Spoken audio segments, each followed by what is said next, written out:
Ta teden se je za številne od vas začel stresno. V ponedeljek so namreč več kot 200 osnovnih in srednjih šolah ter vrtcih po Sloveniji prejeli elektronsko sporočilo z obvestilom, da je v zgradbi nameščena eksplozivna naprava. Na našem TikToku Čisto hudo ste nam zaupali, da so se pristojni odzvali različno. Mi smo nato obiskali osnovno šolo Šmihev, kjer so se učenci po navodilih policije umaknili iz šolskih prostorov. Jaz sem bila v šoli, nakar smo okoli 8.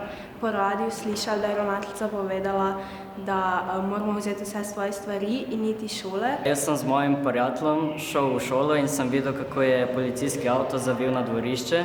Ko sem prišel na prag šole, je bila policija ok, sem rekel, mogoče kaj narobe, ne? Pa sem pa videl, kako učenci nižjih razredov hodijo ven iz šole in stojijo, in pa sem videl učiteljico in sem jo vprašal, kaj se dogaja. V bistvu, mi smo bili zunaj približno 1 uro in smo se pogovarjali, pa pač razmišljali, kaj vse se lahko zgodi, ampak smo pa vedeli, da smo varni in da ni nič hudega.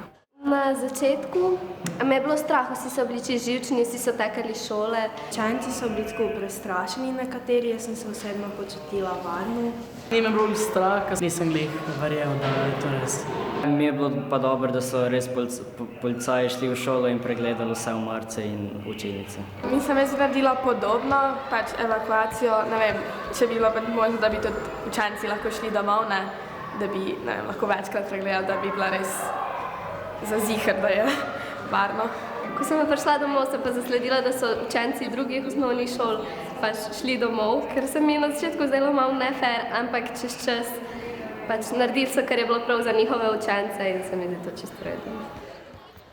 Policija je ugotovila, da je več ustanov, tudi šole v tujini, prejelo generirano sporočilo, torej tako, ki ga napiše računalnik ali poseben program in nato razpošlje na veliko naslovov. Sklenili so, da ni razloga za preplah. Večina ravnateljev pa tega podatka ni dobila pravočasno. Od Ministrstva za vzgojo in izobraževanje so pričakovali enotna navodila. Tam so jih sicer napisali, a je minister kasneje ugotovil, da so šolam poslali napačen dokument. Tako se je vsaka znašla po svoje. Ministrstvo, od katerih pričakujemo neka navodila, se niso odzvali.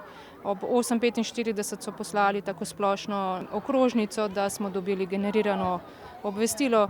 To smo pa ravnatelji tako ali tako že vedeli. Predvsem si želim neka enotna navodila strani našega ministrstva in pa pravilno obveščanje. Zdaj mi ravnatelji prosimo, da bi bilo obveščanje tudi preko SMS sporočil, kajti ko pride do take situacije, nismo pred računalniki, ampak smo pa s telefoni po šoli oziroma pred šolo.